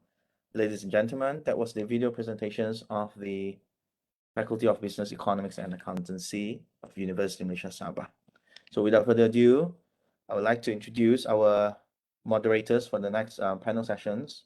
Dr. Oscar Dauzain is a senior lecturer at Faculty of Business, Economics and Accountancy, and will be jointly moderated with Dr. Jakaria Dasan, who is actually the director of the Sustainable Society Engagement Center.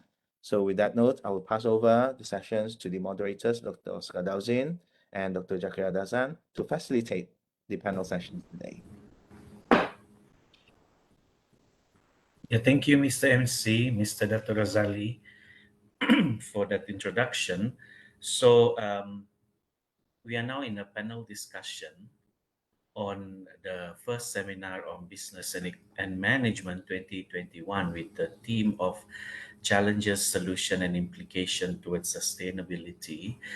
And on behalf of the organizing committee, I would like to inform everyone, all attendees this morning, that we only have two panels to join us this morning. Due to unforeseen circumstances, Mr. Kenny could not join us for this panel discussion. So Dr. Jake, maybe I can introduce the panel first. Is that okay, Dr. Jakaria? Okay, sure, Dr. Oscar. Yes. All right. So there are two presenters or panelists for this panel discussion. The first presenter is Mr. Jackson Chung G. Sheng. He is the Business Center Manager from Alliance Bank Malaysia. And Mr. Jackson is also an alumni of Universiti Malaysia Sabah from our faculty from the program of Financial Economics. Yeah. And our second panel is Mr. Stanley Missun. He is also an alumni from the Faculty of Business, Economics and Accountancy, UMS. He graduated with a master's in human capital management back in 2009. Yeah, and currently he's a counselor in the education department in Sabah. Yep. So for the first presenter or panelist, I would like to invite yang berusaha Mr. Jackson Chung, the Business Center Manager for the Alliance Bank Malaysia, with his presentation on the challenges and measures in response to the COVID-19 from the banking perspective. Mr. Jackson?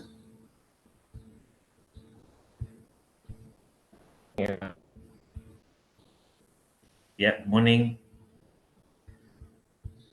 Sorry, there's a problem in my network. Okay. Yeah, can everyone hear me? Yes, we can hear you loud and clear.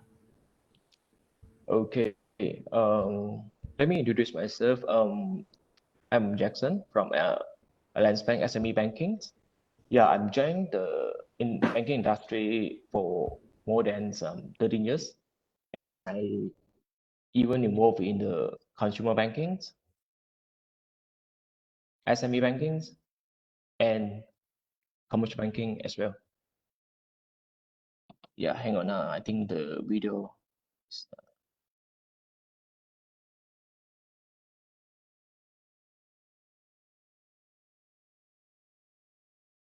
give me a minute.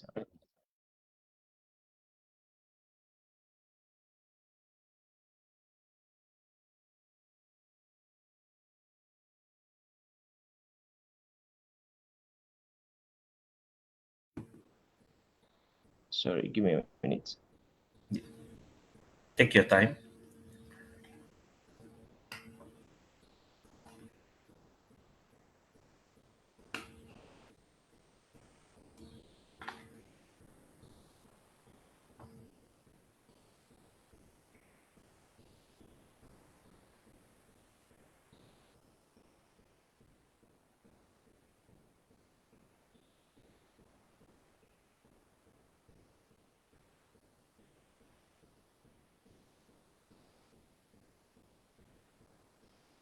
Yeah, okay.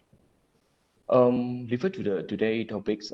As we know, the pandemic has adversely affected several key sectors, including the entertainment, market, retail, hospitality, and the tourism industry.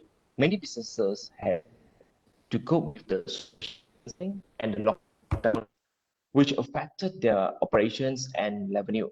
The COVID pandemic in Malaysia has led to the devaluations of our currency, ringgit Malaysia, decline in the country gross domestic products. Malaysian GDP contracted 5.6% in year 2000 performance since the 1988 Asian financial crisis.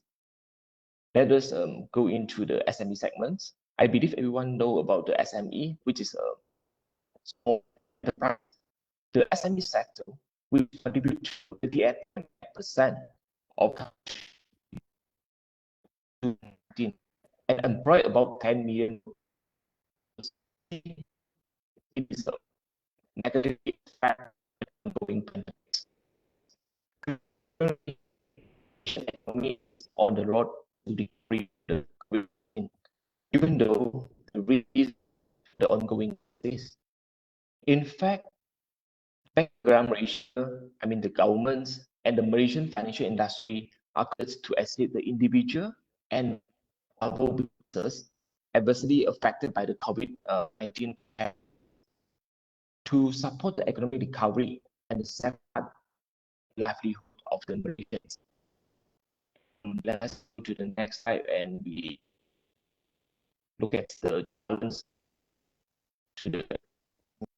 So for today's topics, I would like to share with the 5 major challenges that facing by the SME during the COVID-19 pandemic. First, the movement control order implemented by the government in response to the COVID-19 pandemic in the country started on 18 March 2020. I believe multiple national lockdown continue to slow down or even temporarily stop flow of the raw materials and goods, and this the manufacturing as well. Then the next involved challenge for the supply chains and the implemented MCO. Most of the businesses are unable to operate as usual and facing a sales revenue drop during pandemics. Besides that, the pandemic also impacted to the SME financial performance, and it was incurred additional operating costs. The expenses, the so-called expenses or even the selling expenses, the additional and sanitizing costs incurred as part of infections control or prevention, and that is also the cost which contribute the temporary hazard paid to the employees. Yeah, that kind of ordinary costs will indirectly increase the operating costs. The next, the unprecedented pandemic may be challenging the most of the SME cash flow, especially in terms of the expected losses, impairment loss on the financial asset, and the fair value loss on the equity. It could cause a financial stress company and directly impact the balance sheet of the last. The COVID-19 pandemic accelerated technology adoption for both organizations and consumers. It resulted from the restrict mobility imposed by a local authority, and the compliance requirements for the organizations. I believe human informations is a good example whereby onboarding, training, and the survey were to match the workforce realities during the pandemic. Foreign governments issue order to restrict consumer movement to online channels. Most industries have in turn by operating remotely. adoptions had alternative and the world is bringing on software applications. So in a nutshell, 5 major challenges will be facing by the companies during the COVID-19. And yeah, next slide, please. Okay, in to the economic corruption brought on and the measure taken to contain its spread. The government, Bank Negara Malaysia, and the financial institutions, all the commercial bankings and also the foreign bank and as well as the corporation banks, introduce the number of measures to help businesses and the individuals during these difficult times. At first, the governments or the Bank Negara Malaysia had allocated the banking facility to ease the lending financing conditions for viable businesses, especially for the SME sector during the challenge. 10 billion was provided when the COVID-19 outbreak under the Special Relief Facility, so we called it SRF, which was introduced specifically to support the cash flow needed of the viable SME affected by the pandemic. Besides that, in the Bank Negara Malaysia initiative, most of the financial institutions have been proactively supporting the borrowers facing the financial difficulties through the loan financing, rescheduling, and the restructuring since last year, early of February, and the MCO lockdown and the temporary closure of the business in the mid-March of in 2020 posed significant logistically challenge to this effort, as increasing large number of the borrower require a repayment assistance. I believe most of us have obtained the repayment assistance from the Bank Negara initiative. And the next, by introducing the financial management and the resilience program, which some we call it URUS, URUS. The banking industry has collaborated with the credit counseling and the management agency. Usually we call it AKPK, to extend the financial assistance to the struggling customer under bottom 50. We call it B50, just because of the COVID-19 pandemic.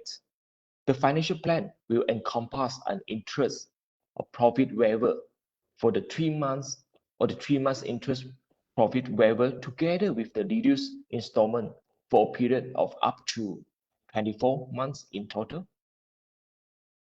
Last, life insured and the family Takafu operators collectively agree to offer individuals and the SME companies affected by the COVID-19 and options to defer the payments of their life insurance premium and the family Takafu contributions for a period of 3 months. Finally, I would like to urge that Bank Negara and the financial institution, I mean all the commercial banks, are always ready to extend the support for the financial assistance to the SME in responding to the impact of COVID-19. So bear in mind, if there is some financial difficulties, please approach to the banks and ask for the assistance.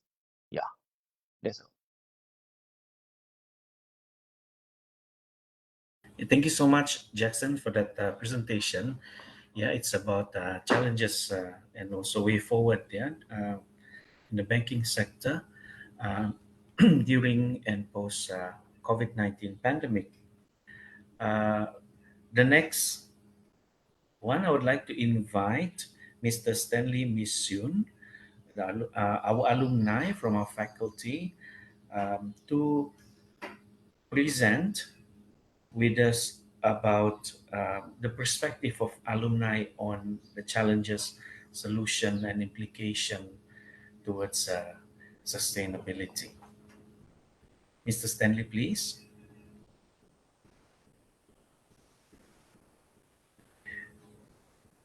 Baik, boleh dengar kan? Okay, thank you very much, Dr. Oscar. My voice, is it can be hear? Boleh dengar kata? Iya, boleh, tapi it sounds macam kecil. Sebentar ya, saya cuba. Sama seperti panel pertama, memang we are having this type of difficulties lah. Jadi sekarang boleh dengar sudah, Doktor? Maybe I can Yes, just... yes, yes, sounds Alright. clear, louder. Yeah. Ya, okay. So I believe ada soalan daripada Dr. Oscar tadi. Boleh ulang tadi, Doktor, because I didn't quite dengar soalan dia tadi tu.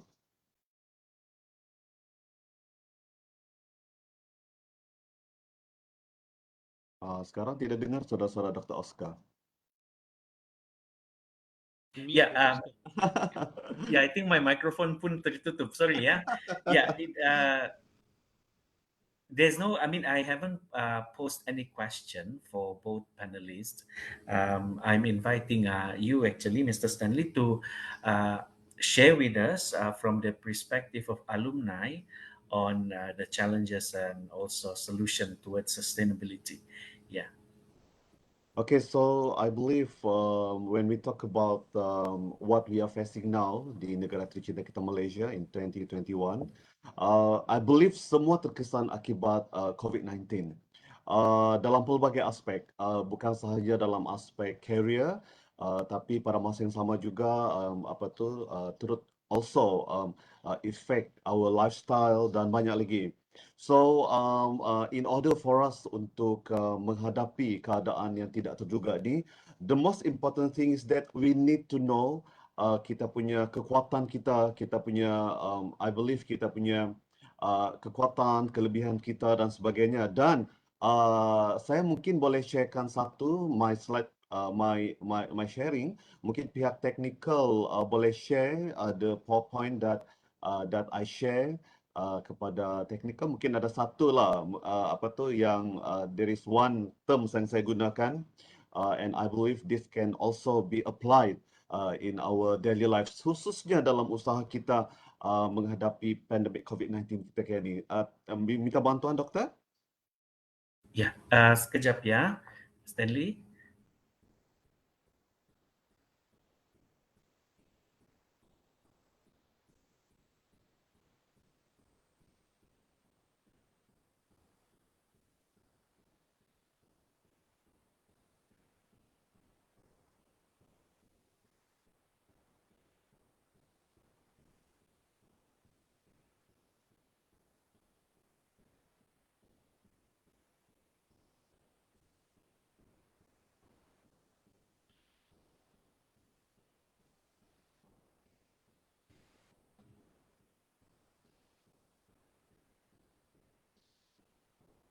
Ya, pihak teknikal kami sedang upload slide ya.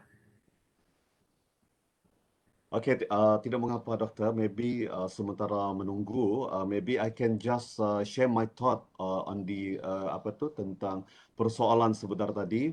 Iaitu kalau kita lihat pada tahun 2021 ini, even pada tahun lalu, pada tahun 2020, kita telah menyaksikan di negara tercinta kita Malaysia, kita telah dapat saksikan ramai our human capital actually di negeri Sabah khususnya dan negeri-negeri lain.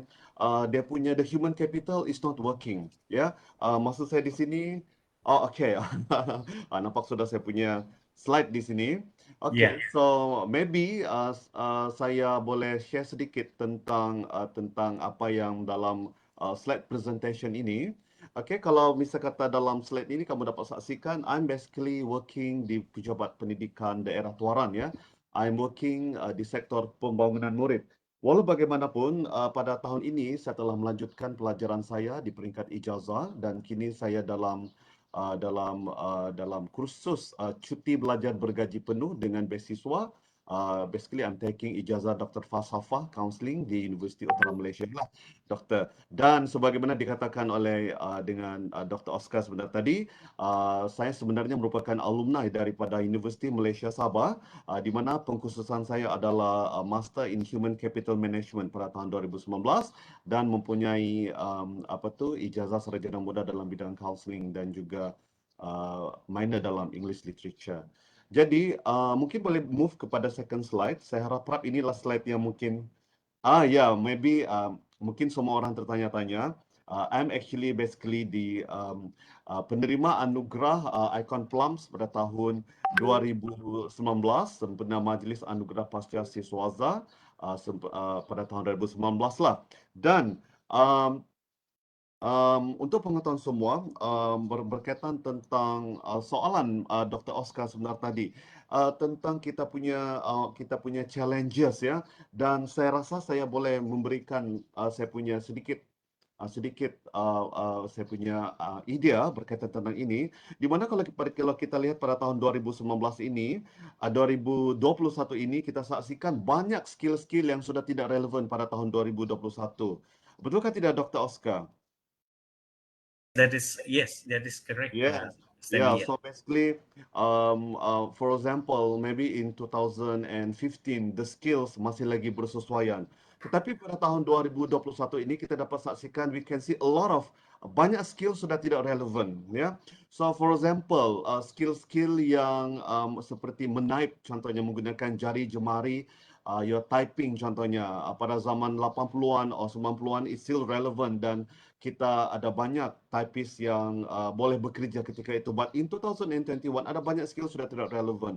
So pada pendapat saya, looking as a perspective sebagai alumni di Universiti Malaysia Sabah, I believe pada masa kini kita kena memikirkan bagaimana untuk menjadikan kita punya skill pada tahun 2021 ini yang sudah tidak relevan, kita kena cari the new skills. For example, science and technology sangat dekat di hati kita ketika ini, dan pada masa sekarang pun kita sedang saksikan ya, sesi kita pun berlangsung secara maya using all these science and technology yang di mana pada tahun terdahulu kita tidak terfikir pun benda ini akan berlaku.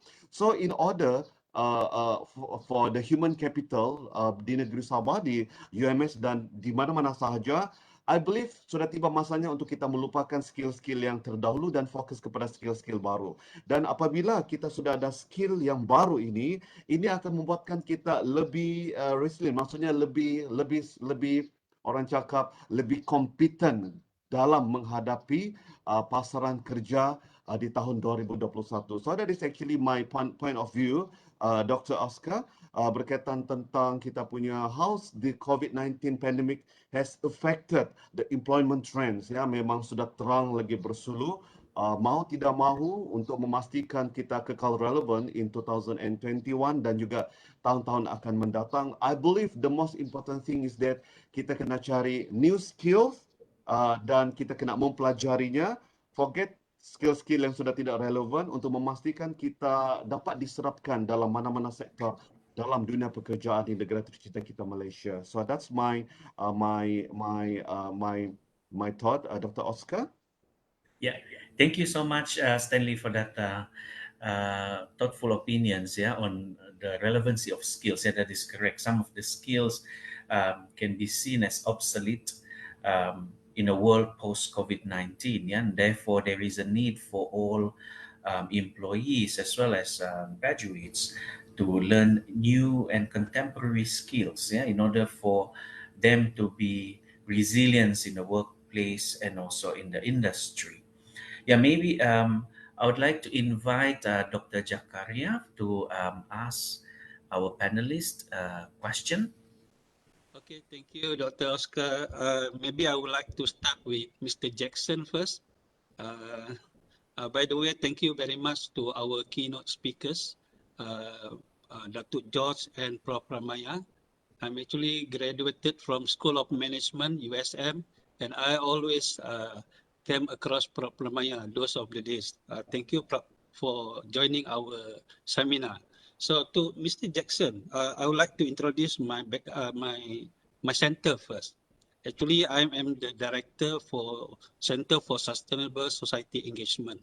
So this center is actually uphold the task to implement University for Society program. So under this University for Society program, we do the knowledge transfer to the communities, in which some of our research products we share with the community so that community can be successful in their endeavor, especially in their business project. Through this program as well, we try to enhance the ability of the community by upgrading their CASA. CASA actually stands for knowledge, attitude, skills, and aspiration. But at the end of the day, through my experience, a very short while with the center and my previous experience in the industry, we found that the problem is, even though the community has all this CASA, but at the end of the day, it is about financing. It is about funding.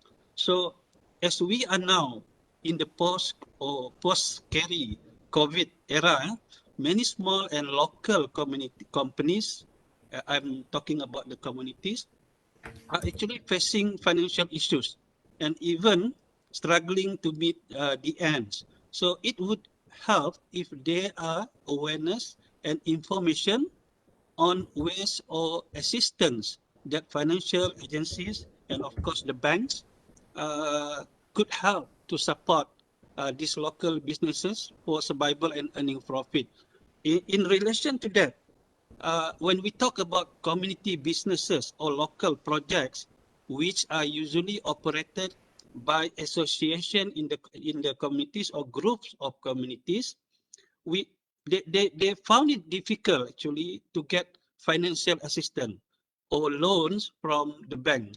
So this is common due to the absence of asset as liability or guarantee for loans from the bank. So in these circumstances, how actually, despite of all the assistance provided by the government, in your view, Mr. Jackson, as one of the banking employees, managers, how should this business move forward and could grow further in terms of productivity and profit earnings? So basically, I found some of the answers for this view or question in your slide just now. Maybe you just refresh it again. Thank you, Mr. Jackson.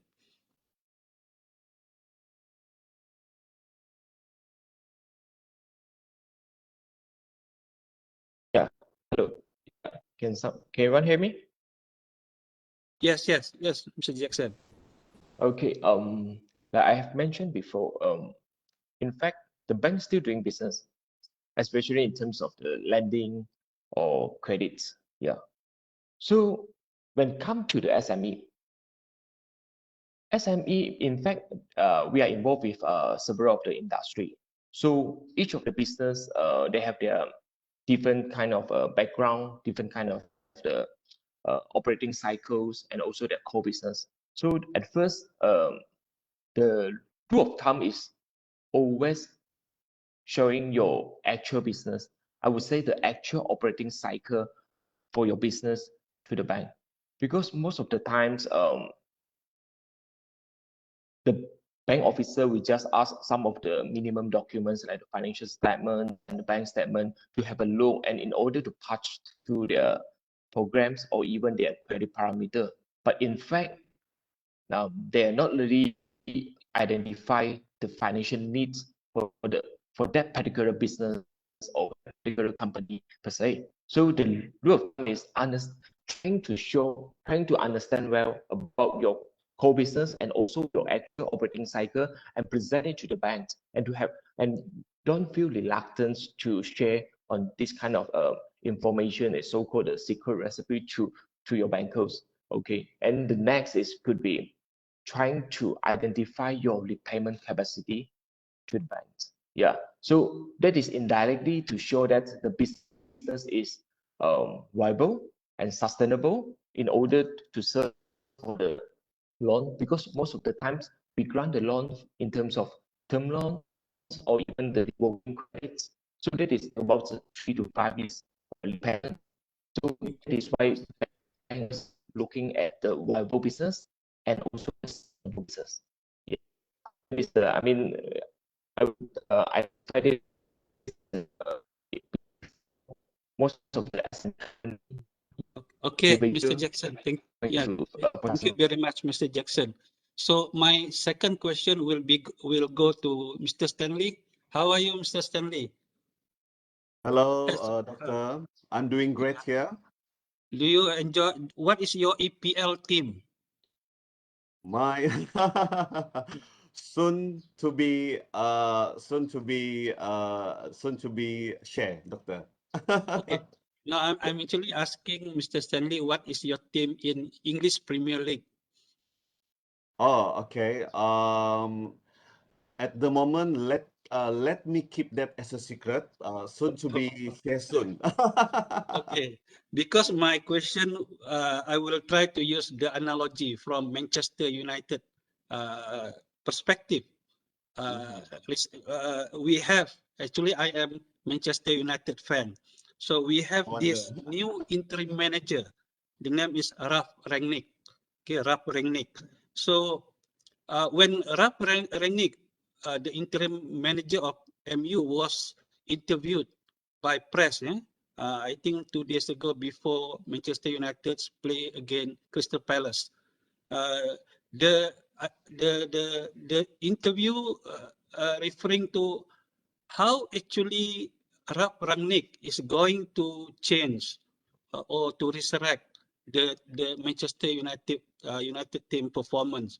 So according to Ralf Rangnick, the coach, the manager, having great players such as Ronaldo won't give advantage to the team unless they change the way they play the upcoming games. Okay, so this is where actually balancing should take place, starting by making changes internally and externally. Analogically, I read your biodata. Just now you gave us your biodata. It shows that Stanley was our alumni doing master in counseling, right? Master in Human Capital Management. Human capital. And now you are pursuing your PhD. Congratulations in UUM. So it's different game, different ball, different field.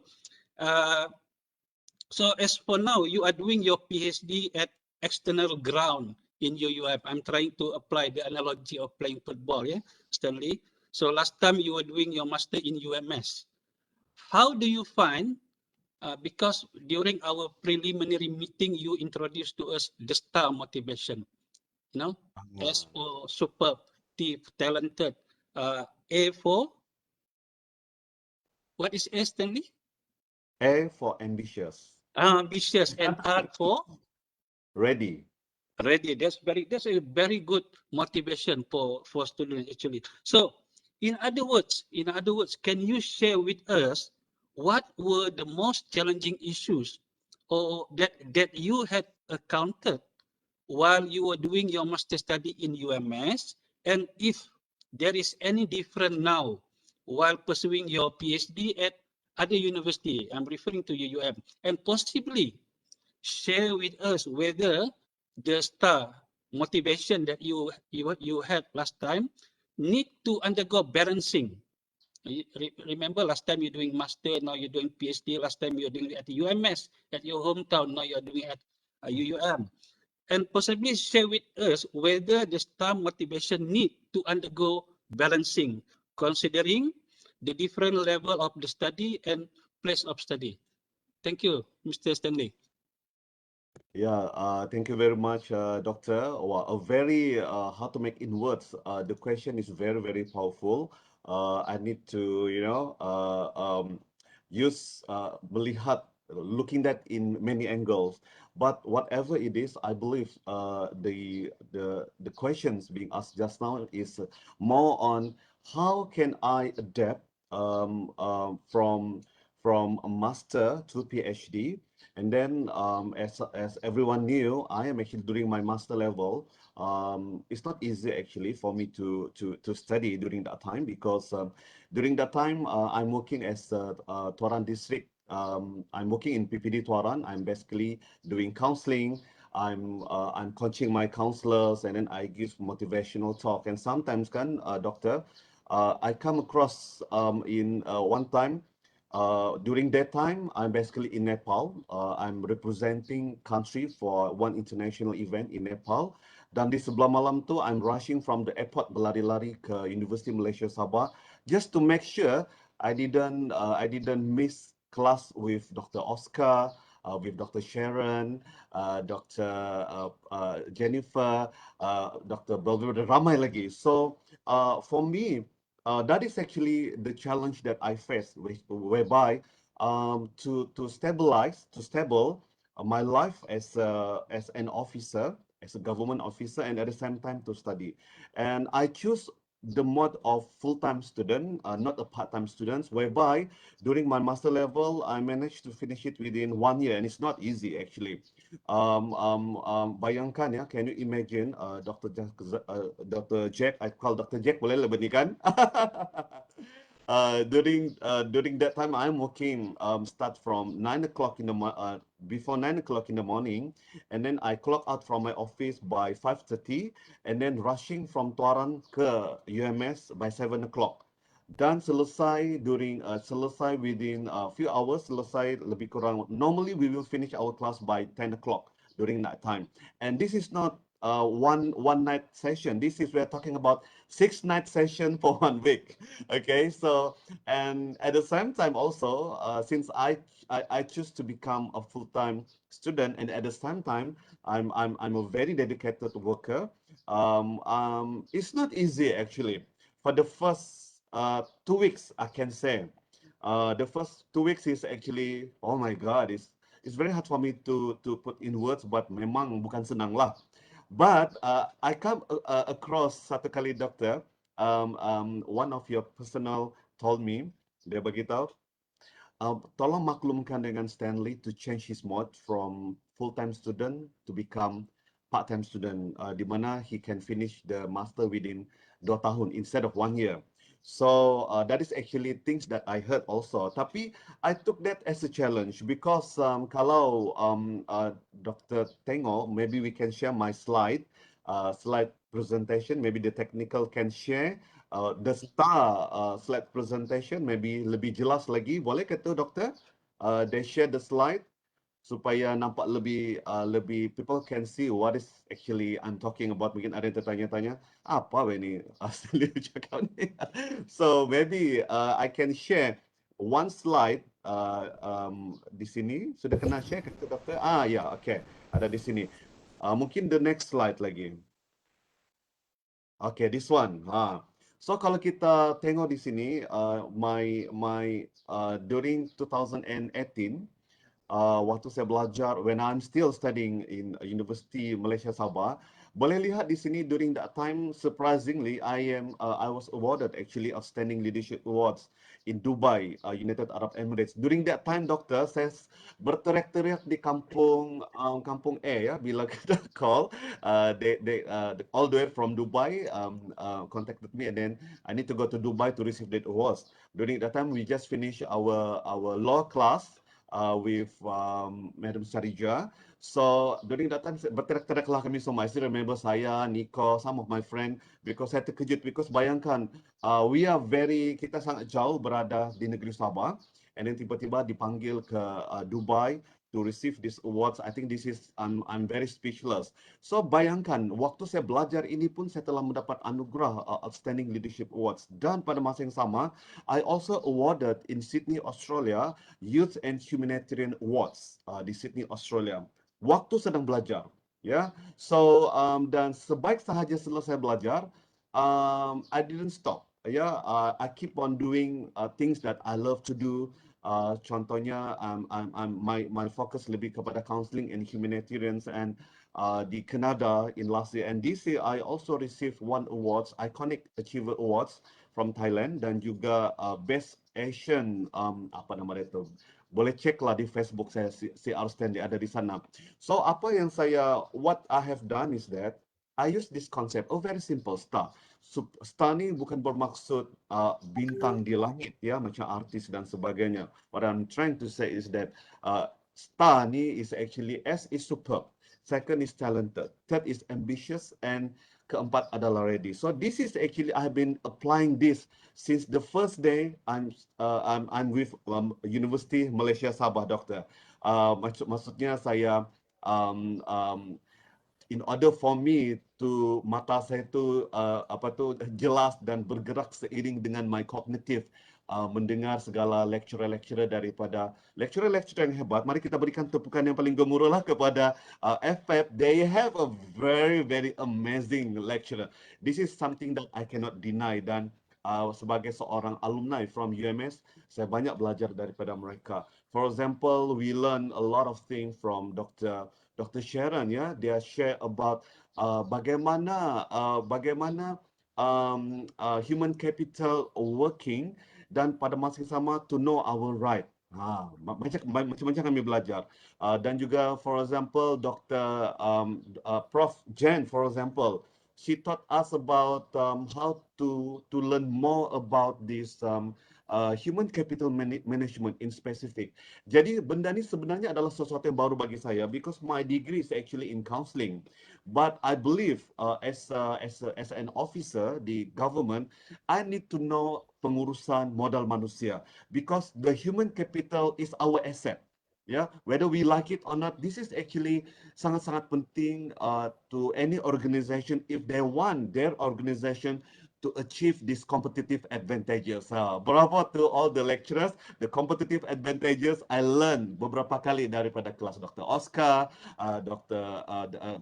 Dr. Sharon, banyak lagi. So for me kan, Doktor, paling penting sekali adalah is actually I use the term this one. For example, macam tahun 2021 ini, kita nampak ya, bukan sahaja dalam sektor kerajaan, di sektor swasta, we need to focus on the employee well-being. This is something that I want to share. Dan by using the terms of STAR, I can easily understand the well-being of all the counselors under my supervision. For example, I believe mentorship, yeah, Doctor, is very important. Yeah, whether we like it or not, because mentorship, for example, even dalam belajar pun we have a mentor. Even waktu bekerja pun also we need to do our mentorship because mentorship memang ada beberapa jenis kan, Doktor. For example, we have this conventional mentorship, contohnya one by one. We also have this type of mentorship in terms of distant mentoring. Lepas tu, we also have this group mentoring. So bagi saya, semua ini sangat-sangat penting untuk memastikan the employee achieve their well-being. Ya, dan my STAR concept, superb, talented, ambitious, ready, is useless kalau kita tidak, if I don't use these terms to mentor the staff under my supervision. And I can see also during my journey di Universiti Malaysia Sabah, it's for me macam tidak berapa bermakna if you take a master but you don't have a talent. Ya, you need, kalau tidak ada talent, kamu kena cari talent kamu. If you don't know what type of talent that you can kembangkan, as simple as try to do self-discovery. So if you have a talent dan pada masa yang sama belajar di universiti yang sesuai to lonjakkan the talent inside you, I think kan, Doktor, the sky is the limit and the impossible is possible. Dan saya telah buktikan. Dan talent sahaja without ambitious, tidak ada orang cakap tidak ada keyakinan and all that is also useless. We need to be ambitious. Bayangkan di tahun 2021 ini, I can choose untuk teruskan bekerja. Tetapi I choose untuk mengambil PhD dalam bidang counseling because I want to do something good for the country dan always ready. Macam sekarang di tahun 2021 ini ya, tiba-tiba pula I managed to I belajar di Universiti Utara Malaysia.